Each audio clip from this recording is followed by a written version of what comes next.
सभी मित्रों को नमस्कार। और जैसा कि आप सभी को जानकारी प्राप्त है कि हम आपके लिए एक नए विषय के साथ प्रस्तुत होते हैं, तो आज भी हम आपके लिए एक नया विषय लाए हैं और एक महान कवि के बारे में आज हम आपके साथ जानकारी साझा करेंगे। कवि का नाम है शिवमंगल सिंह सुमन, जो कि प्रगतिवादी कवि हैं और अपने हिंदी साहित्य में इनका बहुत ही महत्वपूर्ण योगदान रहा है और सभी परीक्षाओं की दृष्टि से यह महत्वपूर्ण है, चाहे वो टीचर की हो, पुलिस की हो या नेट की हो या यूपीएससी की हो, यानी जितनी भी परीक्षाएं होती हैं उनमें जिसमें भी हिंदी का सिलेबस रहता है उसमें सभी परीक्षाओं में यह महत्वपूर्ण है। तो आज हम शिवमंगल सिंह सुमन के बारे में चर्चा करेंगे। तो आइए शुरू करते हैं अपने अध्याय को। तो इनके जीवन परिचय पर प्रकाश डालते हैं। शिवमंगल सिंह सुमन एक प्रख्यात हिंदी कवि और शिक्षाविद थे। इनका जन्म 5 अगस्त 1915 में उन्नाव उत्तर प्रदेश में हुआ था। सुमन इनका उपनाम था। सुमन जी के 2 बेटे थे, अरुण और वरुण। वह 2 बेटियां उषा और किरण थी। इनकी 2 बेटियां थी जिसका नाम उषा और किरण था और 2 बेटे थे इनके, अरुण और वरुण। सुमन जी ने अपनी शिक्षा ग्वालियर, रीवा, इंदौर, उज्जैन आदि स्थानों में जाकर पूर्ण की। शिक्षा में उन्होंने एमए और पीएचडी किया। इसके बाद इन्होंने 1950 में बनारस हिंदू विश्वविद्यालय से डी.लिट की उपाधि प्राप्त की और शिवमंगल सिंह सुमन जी ने 1968-78 में विक्रम विश्वविद्यालय उज्जैन में कुलपति के रूप में भी कार्य किया। वह कालिदास अकादमी उज्जैन के कार्यकारी अध्यक्ष भी थे। इन्होंने ग्वालियर के विक्टोरिया कॉलेज में हिंदी की पढ़ाई इन्होंने ग्वालियर के विक्टोरिया कॉलेज में हिंदी भी पढ़ाई है, यानी हिंदी के ये अध्यापक रहे हैं विक्टोरिया कॉलेज में। सुमन जी कुशल अध्यापक माने जाते हैं। वह प्रारंभ से ही शिक्षा के क्षेत्र से जुड़े हुए थे और अध्यापन कार्य में संलग्न रहे। तो यह सारी बातें आपको याद रखनी है। चलिए एक बार और अध्ययन कर लेते हैं इनका। तो शिवमंगल सिंह सुमन एक प्रख्यात हिंदी कवि और शिक्षाविद थे। इनका जन्म 5 अगस्त 1915 उन्नाव उत्तर प्रदेश में हुआ था और इनका उपनाम सुमन था। इनके 2 बेटे और 2 बेटियां थी। अरुण और वरुण बेटे थे और उषा और किरण इनकी बेटी थी। सुमन जी ने अपनी शिक्षा ग्वालियर, रीवा, इंदौर, उज्जैन आदि स्थानों में जाकर पूर्ण की। उन्होंने एमए और पीएचडी की डिग्री भी प्राप्त की। इसके बाद उन्होंने 1950 में बनारस हिंदू विश्वविद्यालय से डी.लिट की उपाधि प्राप्त की और 1968 में विक्रम विश्वविद्यालय उज्जैन में कुलपति के रूप में भी कार्य किया और वह कालिदास अकादमी उज्जैन के कार्यकारी अध्यक्ष भी रहे। उन्होंने ग्वालियर के विक्टोरिया कॉलेज में हिंदी भी पढ़ाई और हिंदी के अध्यापक रहे और वह एक कुशल अध्यापक माने जाते थे। वह प्रारंभ से ही हिंदी के क्षेत्र से जुड़े हुए थे और अध्यापन कार्य में लगे रहते थे। चलिए अगले बिंदु पर चर्चा करेंगे और इसमें हम इनकी रचनाओं के बारे में चर्चा करेंगे। तो शिवमंगल सिंह सुमन की जो रचनाएं हैं कौन कौन सी हैं? तो शिवमंगल सिंह सुमन जी ने अपने जीवन काल में गद्य रचनाएं, कविता संग्रह और नाटक लिखे हैं।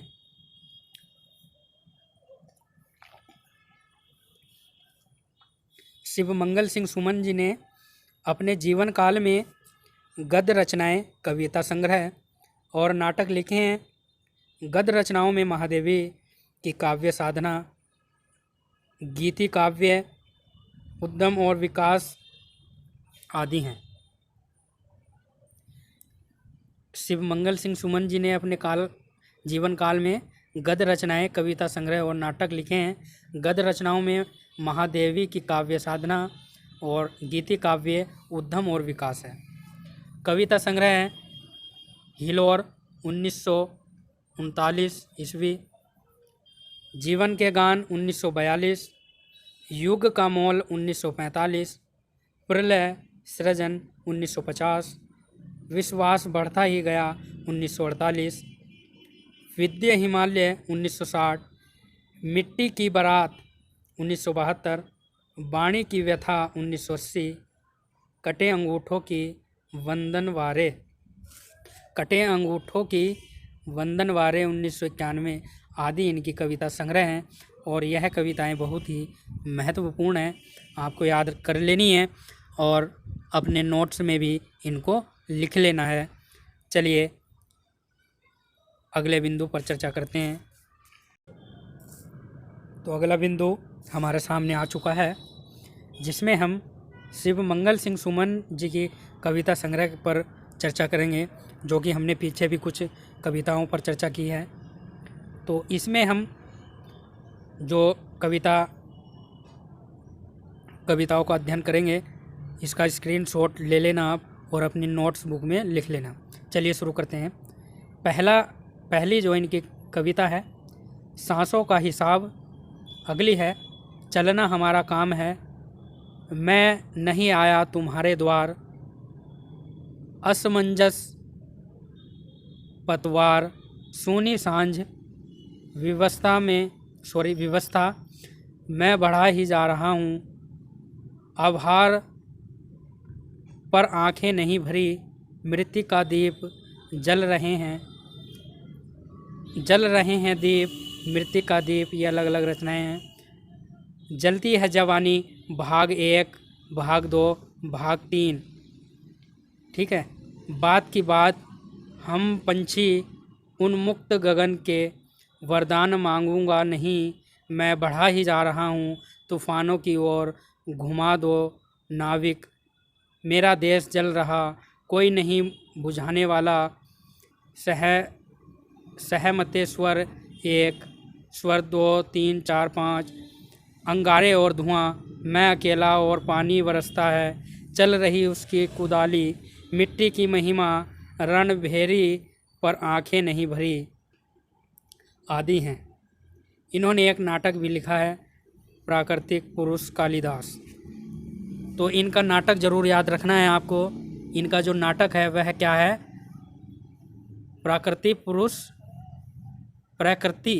प्रकृति पुरुष कालिदास, यह है इनका नाटक है। और मिट्टी की बारात, हिल्लोल, जीवन के गान शिव मंगल सिंह सुमन जी के उल्लेखनीय कार्य हैं। मिट्टी की बारात, हिल्लोल, जीवन के गान, यह शिव मंगल सिंह सुमन जी के उल्लेखनीय कार्य हैं। तो यह आपको याद रख लेना है। इसमें जो महत्वपूर्ण कविताएं हैं वह सांसों का हिसाब, चलना हमारा काम है, और असमंजस पतवार, सूनी सांझ, जलती है जवानी, भाग 1, भाग 2, भाग 3, और तूफानों की ओर घुमा दो नाविक। फिर है कोई नहीं बुझाने वाला, और सहमते स्वर 1, 2, 3, 4, 5। अंगारे और धुआं, मैं अकेला और पानी बरसता है। चल रही उसकी कुदाली, मिट्टी की महिमा, रणभेरी पर आंखें नहीं भरी आदि इनकी जो प्रमुख कविताएं हैं आपको याद रख लेनी है। और प्रकृति पुरुष कालिदास का नाटक है, यह भी आपको याद रख लेना है। चलिए इनकी और कविता संग्रह हैं, इनकी बहुत कविता संग्रह हैं, तो आपको यह सारी अपने नोट्स में, अपनी बुक में लिख लेनी है। अगर आप कोशिश करोगे तो इनको 2 दिन में ही याद कर लोगे, सारी रचनाओं को, कविताओं को। तो आपको ध्यान से मन लगाकर पढ़ना है। तो चलिए शुरू करते हैं। तो पहली जो कविता है, अगर चांद मर जाता। अगर चांद मर जाता, फिर है अनोखी यह परिचित मुस्कान। अनोखी यह परिचित मुस्कान। फिर है अस्वस्थ होने पर। अस्वस्थ होने पर आंसू बंधे हैं मैंने गठरिया में। आंसू बांधे हैं मैंने गठरिया में। आंसू बांधे हैं मैंने गठरिया में। अगली है आछी के फूल। अगली है आछी के फूल। फिर है आदमी की गंध। फिर आरर डाल। आरर डाल। फिर है उठ किसान ओ। उठ किसान ओ। फिर है धरती। इसकी रचना 1945 में की गई। गुलाब और बुलबुल 1956 में लिखी गई। दिगंत 1957 में। और ताप के ताए हुए दिन। ताप के ताए हुए दिन 1980 में लिखी गई। शब्द 1980 में। उस जनपद का कवि हूँ 1981। अर्धान 1984। तुम्हें सौंपता हूँ 1985। अमोल 1990। मेरा घर 2002। और चेती 1987। यह सारी कविता संग्रह हैं। इनका कालखंड है, आपको याद कर लेनी है। चलिए आगे और भी हम जानकारी प्राप्त करेंगे। और फिर ये इनकी कविताएं आ चुकी हैं। उस जनपद का कवि हूँ, एक मधु मुस्कान से लिख दो। एक लहर फैली अनंत की, एक विरोधाभास त्रिलोचन। एक विरोधाभास त्रिलोचन है। कठिन यात्रा कब कटी है आंसुओं से राह जीवन की। कर्म की भाषा कला के आभासी, कार्तिक का पयान कुहरे में भोपाल। कोई दिन था जबकि हमको भी बहुत कुछ याद था। कोई दिन था जबकि हमको भी बहुत कुछ याद था। खुले तुम्हारे लिए हृदय के द्वार। खो गई थी गूंज। खो गई थी गूंज। और गद्ध पद कुछ लिखा करो। गद्ध वद्ध कुछ लिखा करो। फिर है अगली लाइन में, अगली पंक्ति में, नगई मेहरा नदी कामधेनु नागार्जुन नीलाकाश कह सकता है। पयोद और धरणी परिचय की गांठ। पवन शांत नहीं है, पवन मसूवा प्रकाश के रंग। गतिशील कवियों की नई लिस्ट निकली है। प्रसन्न ताल प्राणों का गान। फूल मुझे ला दे बेले के। फूल मुझे ला दे बेले के। और फूल तुम खिलकर झरोगे। फूल तुम खिलकर झरोगे। तो यह कुछ कविताएं हैं इनकी।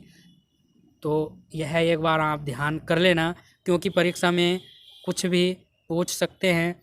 बहुत कविताएं हैं इनकी, तो कोई सी भी पूछ सकता है। तो इसमें आपको ज़्यादा डीपली जाने की ज़रूरत नहीं है, ज़्यादा जोर देने की ज़रूरत नहीं है। बस इसको एक बार पढ़ लेना आप परीक्षा देने से पहले, ठीक है। चलिए अगले बिंदु पर चर्चा करते हैं। और इसमें हम शिवमंगल सिंह सुमन को मिले सम्मान एवं पुरस्कार के विषय पर चर्चा करेंगे। तो 1974 में साहित्य अकादमी पुरस्कार प्राप्त हुआ। 1974 में साहित्य अकादमी पुरस्कार मिला। 1999 में पद्म भूषण की उपाधि प्राप्त हुई। 1974 में पद्मश्री का जो सम्मान इनको मिला। 1958 में देवा पुरस्कार। और 1974 में सोवियत भूमि नेहरू पुरस्कार। और 1973 में डी.लिट भागलपुर विश्वविद्यालय डी.लिट की उपाधि इनको प्राप्त की गई। और यह भागलपुर विश्वविद्यालय के द्वारा दी गई। 1983 में डी.लिट जबलपुर विश्वविद्यालय से दी गई। और 1993 में शेखर सम्मान और भारत भारती पुरस्कार से इनको सम्मानित किया गया, पुरस्कार दिया गया। तो इसकी चर्चा भी एक बार और कर लेते हैं। तो 1974 में साहित्य अकादमी पुरस्कार प्राप्त हुआ। 1999 में पद्म भूषण से सम्मानित किया गया। 1974 में पद्मश्री से सम्मानित किया गया और 1958 में देवा पुरस्कार इनको दिया गया। सोवियत भूमि नेहरू पुरस्कार 1974 में इनको दिया गया और भागलपुर विश्वविद्यालय में इनको डीलिट की उपाधि प्रदान की गई 1973 ईस्वी में और 1983 में जबलपुर विश्वविद्यालय के द्वारा डीलिट की उपाधि इनको प्राप्त की गई। फिर शेखर सम्मान और भारत भारती पुरस्कार से भी इनको सम्मानित किया गया 1993 ईस्वी में। तो यह सारे सम्मान पुरस्कार आपको याद रखने हैं जो कि शिव मंगल सिंह सुमन को दिए गए हैं दोस्तों। चलिए अगले बिंदु पर और चर्चा करते हैं। तो अब हम शिव मंगल सिंह सुमन की जो मृत्यु है उसके बारे में चर्चा करेंगे। तो शिव मंगल सिंह सुमन जी का दिल का दौरा पड़ने से 27 नवंबर 2002 में 87 वर्ष की आयु में उज्जैन मध्य प्रदेश में स्वर्गवास हो गया। यानी इनकी जो मृत्यु हुई थी उसका कारण था कि इनको दिल का दौरा पड़ा था और 27 नवंबर 2002 में इनकी मृत्यु हो गई थी। उस समय इनकी उम्र 87 वर्ष की थी और उज्जैन मध्य प्रदेश में इनका स्वर्गवास हुआ था। सुमन जी प्रारंभ से साहित्य प्रेमी रहे हैं। उन्हें साहित्य आदि विषयों पर चर्चा करना अच्छा लगता था। उन्होंने साहित्य को कभी भी बोझ नहीं माना। उनका व्यक्तित्व अत्यधिक सरल था।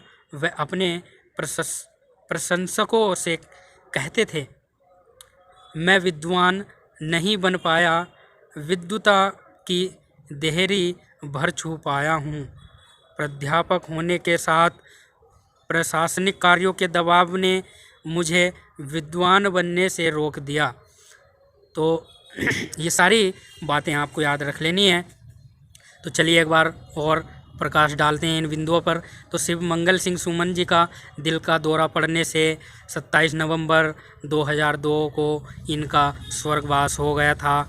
उस समय इनकी जो मृत्यु थी वह 87 वर्ष की थी और उज्जैन मध्य प्रदेश में इनका स्वर्गवास हुआ था।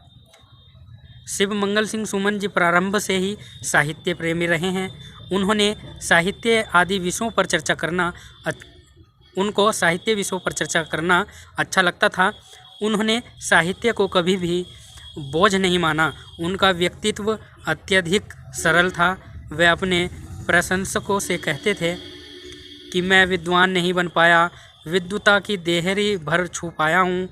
प्राध्यापक होने के साथ प्रशासनिक कार्यों के दबाव ने मुझे विद्वान बनने से रोक दिया। तो यह भी पंक्ति आपसे परीक्षा में पूछी जा सकती है। तो आपको इस पंक्ति को याद रख लेना है क्या कि मैं विद्वान नहीं बन पाया, विद्वता की देहरी भर छू पाया हूँ।